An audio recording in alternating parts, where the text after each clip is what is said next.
क्या Snapdragon phone MediaTek से हमेशा बेहतर होता है या स्नैपड्रैगन से भी कोई अच्छा है? क्या गेमिंग के लिए सिर्फ प्रोसेसर देखना काफी है या फिर कौन सा प्रोसेसर आपके लिए अच्छा है? कैमरा, बैटरी और परफॉर्मेंस, इन तीनों में प्रोसेसर का क्या रोल होता है? लोग फोन लेते वक्त प्रोसेसर को क्यों नहीं देखते? वो सिर्फ फोन की रैम और स्टोरेज पर ही फोकस करते हैं। और सबसे इम्पोर्टेंट, कौन सा प्रोसेसर तुम्हारे यूज के लिए सबसे बेस्ट है? अगर तुम भी फोन लेने से पहले कंफ्यूज हो जाते हो तो ये वीडियो बिल्कुल तुम्हारे लिए है। तो भाई इस वीडियो में हम प्रोसेसर को बहुत ही सिंपल तरीके से समझेंगे। तो भाई सबसे पहले हम देखते हैं मोबाइल प्रोसेसर होता क्या है। हाँ भाई क्या बवाल है ये? अगर होता है तो फोन में करता क्या है, काम क्या होता है इसका? उसके बाद हम सारे मोबाइल प्रोसेसर के बारे में बात करेंगे जो कि अभी टाइम में बहुत ज्यादा पॉपुलर है, स्नैपड्रैगन, मीडियाटेक। और एंड में हम डिसाइड करेंगे कौन सा प्रोसेसर गेमिंग के लिए बेस्ट है, कौन सा प्रोसेसर कैमरा के लिए बेस्ट है एंड कौन सा प्रोसेसर एक नॉर्मल यूजर के लिए सही है जो कि बजट में हो। मोबाइल प्रोसेसर को फोन का दिमाग कहा जाता है, ठीक वैसे ही जैसे कंप्यूटर का दिमाग कंप्यूटर का प्रोसेसर होता है। जो भी काम तुम फोन में करते हो, ऐप ओपन करना, गेम खेलना, फोटो खींचना या वीडियो रिकॉर्ड करना, सब कुछ प्रोसेसर के थ्रू ही होता है। तो भाई मोबाइल प्रोसेसर के अंदर मल्टीपल चीजें होती हैं जैसे सीपीयू, जीपीयू, एआई इंजन और इमेज प्रोसेसिंग यूनिट। तो भाई इसलिए प्रोसेसर सिर्फ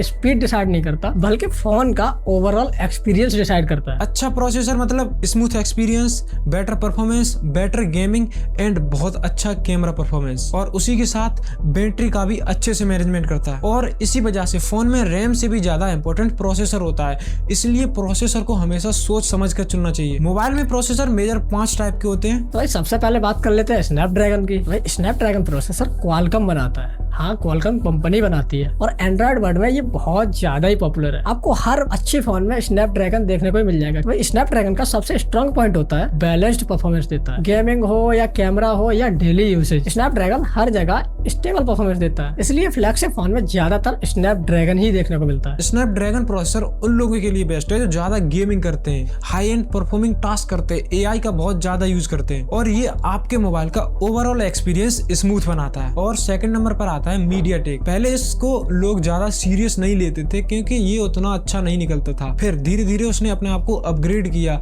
देन अभी के टाइम पे मीडियाटेक के जो प्रोसेसर आते हैं वो काफी अच्छे आते हैं, और आज के टाइम में मीडियाटेक डेमेंसिटी प्रोसेसर गेमिंग में हाई परफॉर्मेंस दे रहा है। और मीडियाटेक अभी के टाइम पर वैल्यू फॉर मनी ही है। तो भाई कम प्राइस में अच्छी परफॉर्मेंस देना मीडियाटेक का स्ट्रॉन्ग पॉइंट है। जो लोग बजट या मिड रेंज फोन लेते हैं तो उनके लिए मीडियाटेक एक स्मार्ट चॉइस होता है। और नंबर 3 पर आता है एप्पल का प्रोसेसर। एप्पल का प्रोसेसर इकोसिस्टम बिल्कुल अलग है। एप्पल अपने आईफोन्स के लिए एक प्रोसेसर खुद से डिजाइन करता है जिसे वो बायोनिक चिप कहते हैं। एप्पल के प्रोसेसर का उसकी बिगेस्ट स्ट्रेंथ उसकी ऑप्टिमाइजेशन है। आईओएस एंड प्रोसेसर दोनों ही एप्पल के कंट्रोल में होते हैं, और इसी वजह से कम रैम होने के बाद भी आईफोन बहुत तेज एंड फास्ट फील होता है। एप्पल प्रोसेसर उन यूजर के लिए बेस्ट है जो एप्पल का डिवाइस लेते हैं। जोक सपाट, जो लोग long term smoothness, better camera, consistency और स्टेबिलिटी चाहते हैं जो कि आपको एप्पल के डिवाइस में ही मिलता है। अब बात करते हैं गूगल के प्रोसेसर की जिसका नाम है गूगल टेंसर। नाम में ही टेंशन है। तो भाई गूगल का प्रोसेसर एप्पल की तरह गूगल खुद ही डिजाइन करता है, लेकिन ये ट्रेडिशनल प्रोसेसर जैसे सिर्फ रॉ परफॉर्मेंस पे ही फोकस नहीं करता। गूगल टेंसर का मेन फोकस होता है एआई एंड मशीन लर्निंग, जो चीजें पिक्सल के फोन में बहुत अच्छे से होती है। Camera performance, photo enhancement, voice recognition, इन सब चीजों के पीछे गूगल टेंसर का एआई पावर होता है। गेमिंग के लिए ये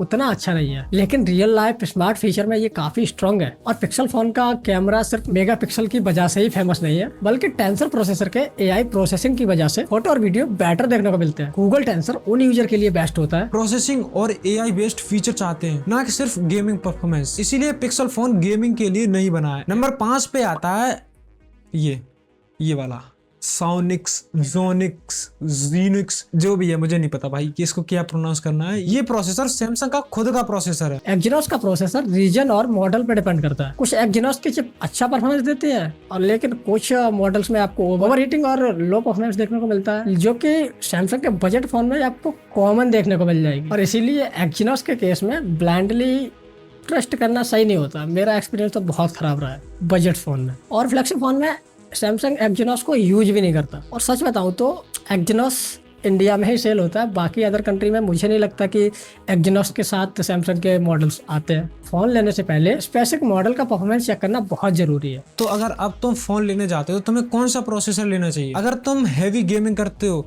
हाई ग्राफिक्स चाहते हो एंड अच्छी परफॉर्मेंस चाहते हो तो उसके लिए आपको स्नैपड्रैगन के पीछे जाना पड़ेगा। और अगर तुम सोशल मीडिया यूज करते हो, नॉर्मल यूजर हो, थोड़ा बहुत कैमरा चलाते हो तो उसके लिए मीडियाटेक प्रोसेसर काफी होते हैं। अगर तुम आईफोन यूजर हो तो उसमें तो कोई चॉइस ही नहीं है, क्योंकि उसमें तो एप्पल की बायोनिक चिप ही मिलती है जो कि अच्छा परफॉर्मेंस देती है। नो डाउट बढ़िया होता है वो, उनके साथ अच्छा ऑप्टिमाइजेशन देखने को मिलता है। और प्रोसेसर का सिलेक्शन आपके यूजेस पर भी डिपेंड करता है, ना कि ब्रांड नेम पर। एंड बजट में तो भाई बहुत ही मैटर करता है। तो भाई अब क्लियरली समझ गए होगे कि मोबाइल प्रोसेसर का गेम कैसे काम करता है। अगली बार फोन लेने से पहले सिर्फ ब्रांड का नाम मत देखना, एंड कमेंट में बताओ कि तुम्हारा नेक्स्ट फोन कौन सा होने वाला है। और अगर बजट में फोन पर वीडियो चाहिए तो वो भी कमेंट में लिख देना। एंड मिलते हैं नेक्स्ट वीडियो में, तब तक के लिए गुड बाय। टैग की बात आपके साथ।